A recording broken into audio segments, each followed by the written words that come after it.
to another video on Faith and Forts.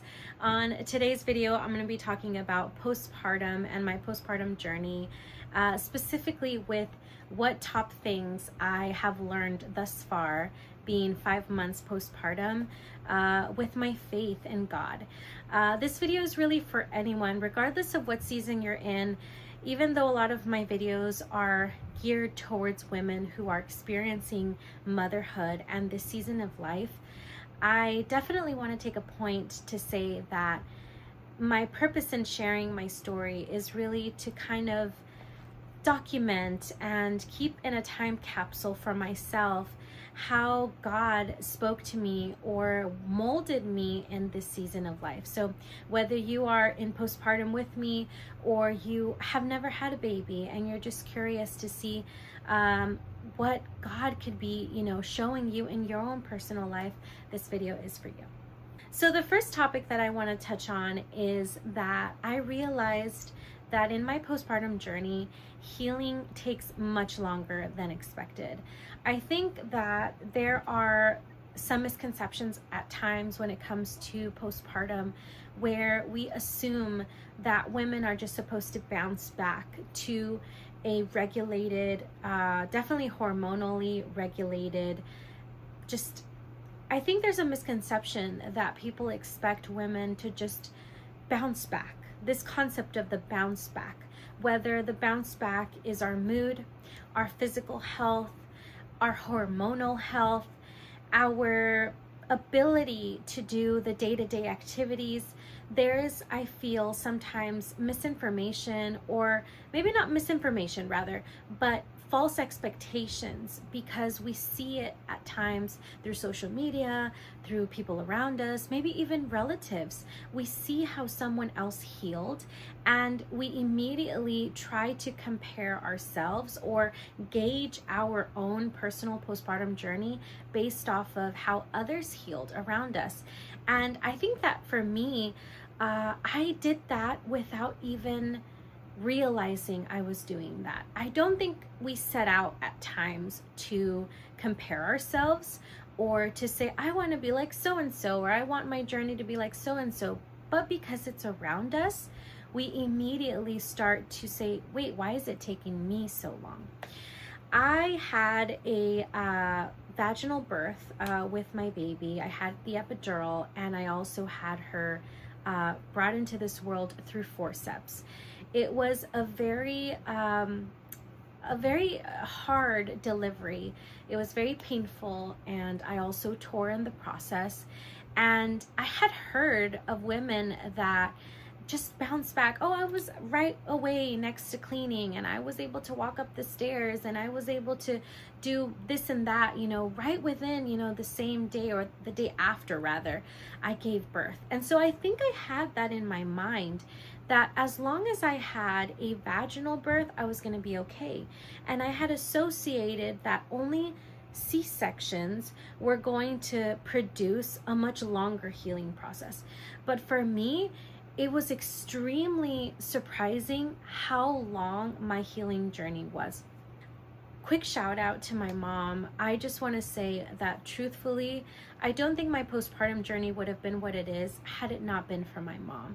My mom nursed me back to health, truthfully, my entire cuarentena, my 40 days. And it was such a blessing. She would come almost every single day to the house, and she would feed me, and she would nourish me with her meals, with her caldos, with her avenas, with her teas. I mean, it truly was healing for me. But right after I gave birth, it was so interesting. I had lost a lot of blood, so physically my body was much weaker. When I was in the hospital, every time I attempted to go to the restroom, I would pass out.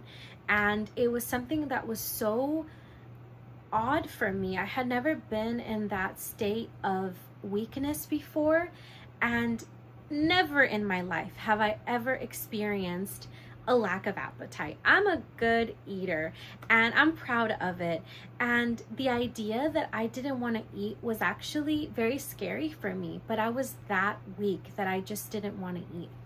So the loss of blood, the physical weakness, the trauma that comes from having a baby, the expectations that are now put on you because you have a responsibility, it's such a toll in that moment that it just, boom, punched me right in the gut of like, this is where you are. I remember that when we got discharged, I was so happy to go home, but at the same time, I was actually a little nervous because there was a sense of, for me at least, security in being at the hospital, because I knew that there was medical professionals that were there if I needed anything, right down to bringing my meal to my door, right down to assistance to the restroom if I needed it, whatever. I had the help there, checking my blood pressure, checking everything, right? But being at home, I was going to rely on my husband, and obviously my mom was always a huge part of, I'm going to be there with you. But I think as women, we also want to feel this independence and this, I don't need anybody. I shouldn't need help. I should, have this all on my own. And again, there's this comparison of like, well, so-and-so didn't need help, and so-and-so didn't need their mom, and so-and-so bounced back. I will put a little bit of a clip that I have from the day that we arrived from the hospital about how it was for me going up the stairs once we got home. It was extremely painful. Joel brought up the car seat to the living room. The baby was in the car seat, and my mom was with us the entire time. So she was with Isabella, and he had to stand behind me as I took every single step up the stairs, because I had passed out multiple times prior to trying to attempt a lot of physical activity. Obviously, once I was discharged, they had tested this multiple times. I hadn't, passed out. But there was that fear of like, we have 2 flights of stairs in our house. And it was extremely painful getting up those stairs. I eventually made it to the 2nd floor, then to the 3rd. And it was like I had ran a marathon, and I have ran a half marathon, but that felt like I ran a half marathon. And the recovery process was so hard. I remember I had a cold, and every time I sneezed, it was the most excruciating pain. I would feel my wound all over again, and going to the restroom, taking a shower, moving and adjusting myself in the bed was so painful. For like the first 2 weeks, my mom brought me my food all the way up here, and it was humbling, at times depressing. I remember crying and telling Joel, why is this taking me so long? Am I just so weak? Am I just so, do I not have a pain tolerance? Because I don't know why it's taking me so long. And I love my husband. He was so supportive. He was so kind. He was so like, babe, you just had a baby. Give yourself grace. And so for me, without going off, I could go into so many examples, but for me, one of the big takeaways from this whole journey, because it was healing from the physical trauma of having a baby, but then it was healing from your emotional health and your lack of sleep. Then it was healing from beginning to be a breastfeeding mom. There's so much that goes into that, so much adjustment that goes into your body, healing your emotional health, which I'm still working on. If you're wondering why I'm wearing and sporting this new hairdo, is because I'm trying to fall in love with my curly hair again. I do love my curly hair, but I'm trying to be adventurous with new hairstyles because I am suffering severely postpartum hair loss. You can kind of tell. I will put some photos so that you guys can see where I'm at in the journey. And it's this constant healing, this constant process of, I'm not where I want to be. This is where I'm at. And having to sit in a place where you're not fully where you want to be. As I brought to his feet my weakness and the areas in my life that needed healing physically, emotionally, mentally, and even spiritually, I was comforted by a very famous scripture, Isaiah 40:31, which says, "Those who wait on the Lord shall renew their strength. They will mount up with wings like eagles. They will run and not be weary. They will walk and not faint." I had to learn how to wait on the Lord, not wait on other people or my concept of how quickly women should bounce back, but to wait on the Lord for my healing. And when I started doing that, and I started to kind of take away this urgency to heal from my body and actually sit in this, like, okay, God, what are you trying to teach me through the pain? I can't move much, I can't do much, and just sit. There's so much scripture in the Bible that talks to us about rest and stillness. The Word of God says, "Be still and know that I am God." The Bible says, "Come to me, all those who are weary and heavy laden, for I will give you rest." Rest is a gift from God. And I think sometimes we're always on the verge of trying to get to the next thing, that we don't actually sit and heal and rest in the Lord and wait on the Lord for the things that He's trying to give us. And for me, it was this constant, like, I want to get better. I want to heal faster. I want to grow my hair faster. That's where I am right now, you know? And I think with all these months of, like, it's a new thing every single time, my hair was one of the, like, it was like not just an attack. Like, everything else that I've healed on has been hidden, has been concealed. Nobody can see it. Nobody can know what I'm feeling. So it's easier for me to hide what's going on. But my hair was another level of humility that I had to go through, that I was like, oh my goodness, globs of hair were falling out. I was like, what is happening? You know, I need to take this supplement. I should reach out to this person. I should, you know, what can I look and research? And the more that I've researched and the more that I have talked to wonderful women who've shared their story with me, is you kind of just have to deal with it and go through it, just like every single thing in my whole journey. And so to this point, the first takeaway in my postpartum journey, even as I go through it, is healing takes longer than expected. And sometimes God just wants me to sit in a state of, you're not fully healed yet, so can you just sit with me and wait on me and let me be with you, hold my hand through the process, let me console you through it. Yeah, I know it's hard. Yeah, I know that it's not the most glamorous thing that you're going through, but sit with me and let me heal other areas in your heart. Maybe it's your pride, because you want to heal so fast. Maybe you're trying to compete. Maybe let me heal your vanity, because you've held on maybe to a part of you that has represented beauty and strength and youth and whatnot. Maybe let me heal your fears, because you are constantly worrying about, what if I don't get better, or what if something's wrong with me? Let me be here and sit with you as you go through this whole journey. And so that has definitely been something that I'm still working on. That's something that's still being molded in me. It's something that I could say that I, again, didn't expect to go through this. But for me, it's just learning healing isn't a race. And God has something deep that He's trying to show you, and He's refining your character through the process.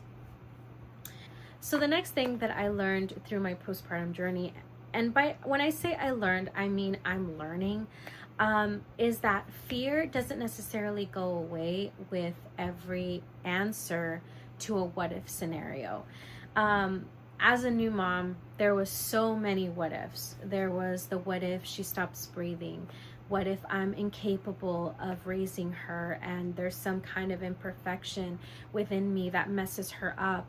What if, whatever, this fear, that fear, you fixate on it. And the reality is that during this process, I had to learn that even if I had the answer, that wouldn't necessarily take away the fear. you're naturally going to go through experiences where you're going to worry and you're going to doubt and you're going to get scared about this new little life and this new experience that you're going through. And God really took me through a journey where everything was a matter of, you need to relinquish your control. You need to stop thinking that you can answer these questions. You can't. I remember the first 3 months of, Isabella's life, I can honestly say I suffered postpartum anxiety. We also experienced her first hospital visit. She got sick. I remember having a panic attack right after and feeling like such a failure. And my husband was like, why do you feel like a failure?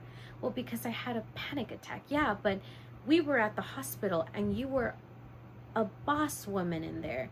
You answered every single question. I remember at some point she was crying. She had a fever. I literally just started breastfeeding her. I'm completely out talking to her nurses. Yeah, her date of birth is blah, blah, blah, blah, blah. And her primary doctor's name is blah, blah, blah, blah, blah. She was born on this day in this hospital, and this is what's going on, and this is her symptoms. And Joel's standing there like, and I had a panic attack after from everything, from the ordeal. And I was fixating on that. And Joel's like, I couldn't have done what you did. You just did that. Your body's having a reaction, a delayed reaction, because that was the first time you and I were put in that kind of position. It was so scary. It's normal to feel like that, but it's normal to feel fear, but you still responded. You still did what you needed to do. And I realized through the process that those first 3 months, I was constantly trying to have an answer. What is this? What's wrong with this? Googling, and what is this normal? Is this lip quiver normal? And at some point I had to just kind of give it in God's hands and say, you know what, God? And I remember I had a prayer where I was in the bed and I was crisscrossed and I was holding her and I put her on the bed and I said, God, I give her to you. Te la entrego. I do not have the capacity to ensure that Isabella is going to be all right every minute of every day. I can do what's within my control. I can work hard to give her a good life, but ultimately we can't control circumstances. We can't control natural disasters. We can't control sicknesses, not every single one. And so ultimately I need to relinquish whatever kind of control I think I have and place her in your hands and say, God, I'm not you. I can't control everything. I can't have the answer to every what if scenario. She is going to get sick. She is going to fall down and scrape her knee. She's going to have a heartbreak. She's going to have a moment where perhaps she's going to have a confrontation with the bully or whatnot.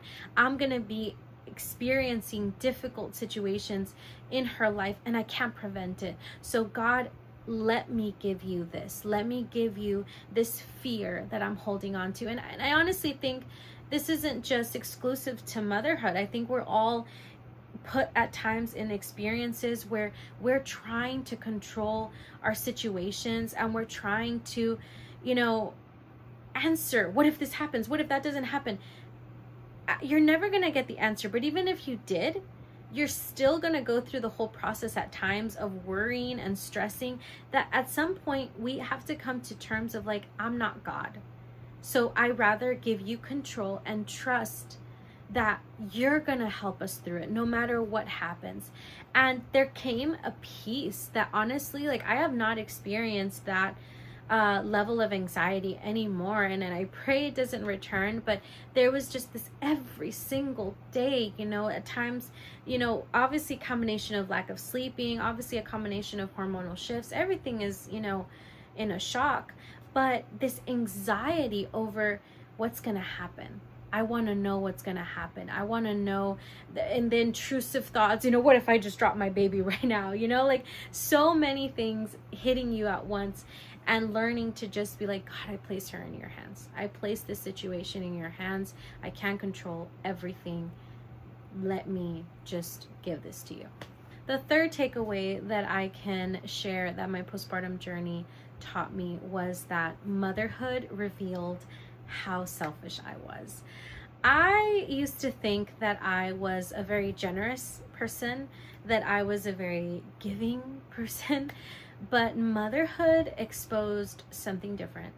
And I definitely probably am going to talk about this topic separately on another video on what to do when it doesn't feel equal help. Or I'm definitely going to talk about this topic in the future because I do think it's a very big topic.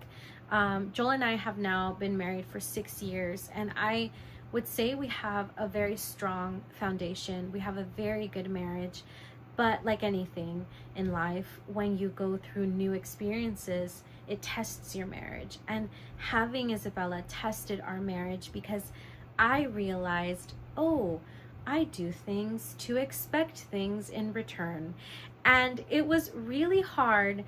I realized that there were many times that I would get into these conversations in my head about, how come he's sleeping and I'm not?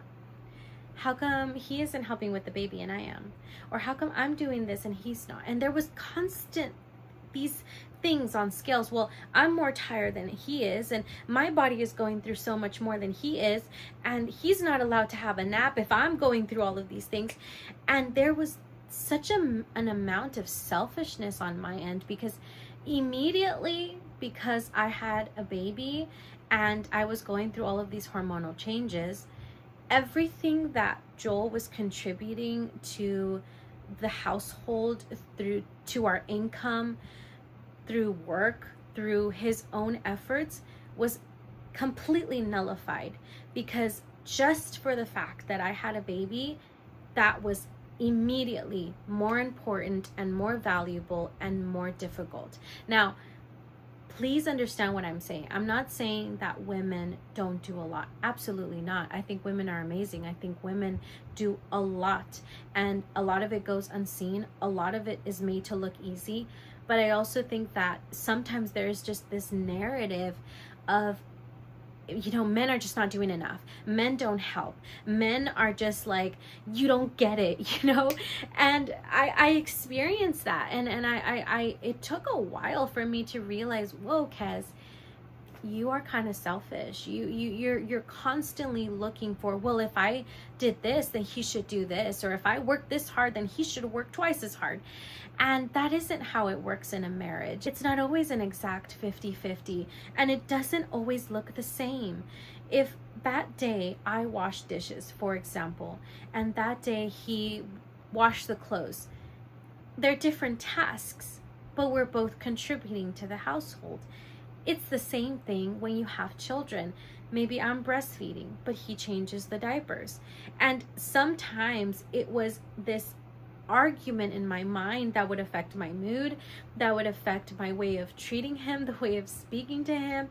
And I realized, my goodness, what a foothold I could give the enemy by giving way to my emotions, by giving way to these voices in my head of like, he's not doing enough. You're doing way too much. He's not being considerate over you. How does he not see that you're tired? How does he not see, that you need help? And there was never a voice in my head that's like, maybe you should ask. Never. It was always like, he should know. If he knows, if he wanted to, he would, right? And I learned within myself of like, man, motherhood is really revealing to me selfishness. And I had a moment where it kind of almost, it scared me, because I'm like, why am I using my daughter as some kind of a tool to get my husband to do things for me? Don't you see that I'm tired because I've been with Isabella all day? Don't you see that I need help because Isabella? And it was this like, wait a second. Wasn't this the same child you prayed for? Wasn't this the same child that you were praising God and thanking the Lord because your prayer was finally answered after 2 miscarriages? Why are you now using that same blessing as a burden? Why are you using that blessing now to give Satan a foothold into your marriage, that now you are at each other's throats because I'm tired? No, I'm tired. No, I haven't slept. No, I haven't slept. And I praise God for, prayer and godly individuals in my life, like my mom, like my sister, that were like, I've been there, I know what you're going through, and friends that, you know, I leaned on, that, you know, like JD, shout out to you, my lovely friend. Women that I was like, you know, have you ever just felt like this? Yeah, no, I know what you're feeling, I get it, you know. And I realized within myself, like, oh, Kez, you need to change. You need to change. You need to learn, obviously, to communicate more and ask what you need, but also you need to learn to do things without expecting things in return. If you're going to do something nice for your husband, do it nice for your husband, not with, well, I'm hoping I'm going to get paid back in a few hours. I'm hoping that later in the day he's going to do something nice for me. No, no, no, no. If you're going to do something nice for him, then do it and give it freely. Or are you going to do the same thing with Isabella? Oh, if I do this nice thing for Isabella, then I'm expecting something in return. No, that's not a concept that is right, that is healthy, that is godly even. And I learned that in this time of being a new mom, I'm like, God, how many times have I done things with expecting things in return? Do I do that with others? Do I do that in my friendships? Do I do that with other relationships in my life? God, help me to give and give freely, and not give with expectations, and not give because I'm trying to, you know, get something in return, especially and primarily in my marriage and with my daughter. So that was a huge takeaway. My last takeaway was kind of connected to my first, which is God wasn't interested in how well I kept up with others. I think as a mother, there are expectations as to, you know, how quickly you bounce back, but also how quickly you enter the world and you come back into society and you function normally and you continue being part of all the social functions. And I realized I had a pace. It took me a while to go back to a lot of the social norms that I was used to. Going out to our first restaurant, to our first drive out, the first time I drove Isabella by myself without Joel, you know, the first time I went on a brunch date with a friend. All of those first experiences were hard for me. And I admire women who are just so on it that, you know, they just boom, oh yeah, I had a baby and I have all these new responsibilities and I had to worry about a diaper bag and I have to worry about, you know, when she's going to eat and when she's going to take a nap and blah, blah, blah. But I'm going to still go to the party, or I'm going to still go to the event, or I'm going to still travel. Mis mil respetos, right? I wasn't that person. I took my time. There were a few people that were like, oh, we can't wait until we see the baby. And I was like, no, you're not coming over. I'm not ready to host. I'm not ready to have people over. And it was really interesting because I didn't think I was going to be that person. I thought I was going to be like, yeah, sure. You know, just this Sunday, I am going to share this story. Our aunt Sandra, it was our Sunday service. Isabella's now, this is the day before she turned 5 months, a Sunday service. She's like, can I hold the baby? And I was like, no, like, I don't want her to hold the baby. And Joel was like, sure, you can hold the baby. And she took our baby, obviously with our consent. And I could not rest. The whole worship, I was just looking at Isabella and I was like, is she okay? She's closer to the speakers. She's gonna start crying. What if she throws up on her? What if she has a blowout? What if? And Joel is equally as tense, kind of like looking around and, you know, just kind of stretching his head to see, you know, how Isabella's doing. She's doing fine. Our aunt is doing fine. Everything's great. People are coming into the service and we're sitting right on the last row of the church, and more people are getting in front of me that I cannot see anymore because I'm short. And at some point I started to feel like, should I go over there and take my baby? Give me back my baby. Like, should I do something? And at some point I just had to pray, and I had to just be like, God, yet again, I put her in your hands.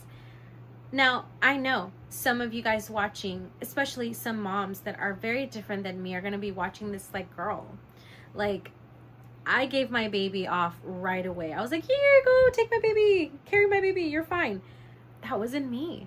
And there are a lot of experiences like that where honestly, I have had to take my own pace for things. God is never expecting me to keep up with so-and-so's pace or so-and-so's method.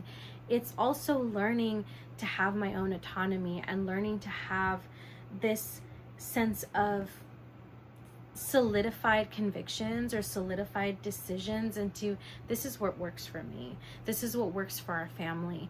And it might be different than what other women do, and it might be like, oh, that's odd or that's weird or whatever, but it's what's worked for me. And I've moved according to my pace. I have told certain people like, no, I'm not gonna let you hold her, and maybe caí gorda to that person, but the reality is it's like, this is how I'm choosing to do things based off of how I'm ready.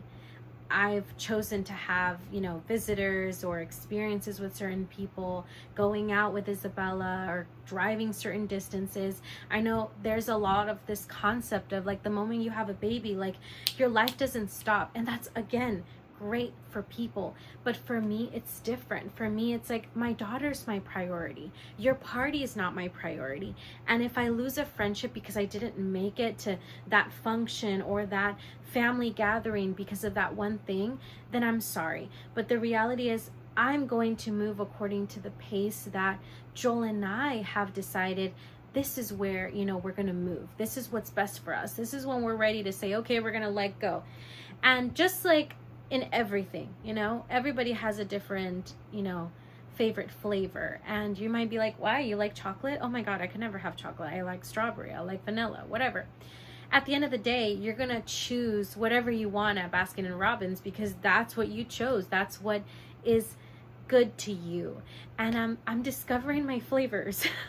I'm discovering what I like. I'm discovering what works for me. And I think that as a recovering people pleaser in the past, I think I did a lot of things in the hopes of being liked, in the hopes of being praised, in the hopes of admiration.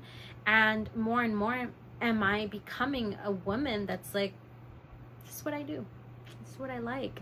And if you don't like it or if you don't agree with it, I'm sorry, but this is what I like. And I've also learned that just because I do things a certain way or someone else does things a certain way does not somehow nullify what I like or what I don't like. I've learned, and I'll put it in this example. If someone is wearing stripes and I like polka dots and I say, wow, I love that outfit and it has stripes, that doesn't somehow now take away my like for the polka dots. Both things can be true at the same time. And so I've learned that while I figure out my pace for things or how I choose to do things and raise Isabella, I can acknowledge, hey, I like how so-and-so does things. I like how so-and-so, raises their kids, or that's really nice that works for them. But that doesn't somehow take away by the way that I do things in my home.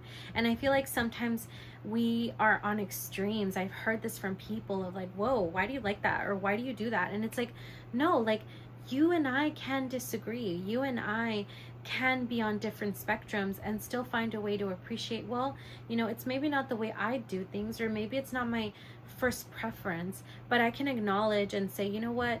I like that for you, or that works for you, or what we used to say, I love that for you, right? Without the condescending undertone. And so those are my takeaways with my postpartum journey. I know I'm learning so much throughout this whole process. I know that God is molding me into a different person. I see a lot more patience. I see a lot more compassion. I see a lot more generosity and selflessness. And I see a lot more a woman becoming more solid in her convictions and her way of seeing things. And we are always ever evolving, but I'm really liking this version of myself and liking myself through postpartum. And as we all know, having a baby a lot of the times is like a death to one's old self. And I've heard that said in so many different ways through influencers and celebrities in a negative way, but I don't want to be the old version of myself. How sad if I was always the same Kez. I want to be refined. I want to be different. I want to be better ultimately. And I do thank God that through this season of my life, God is molding me to be better. So thank you so much for watching my postpartum video. I am going to continue be posting new videos on my YouTube channel here and there.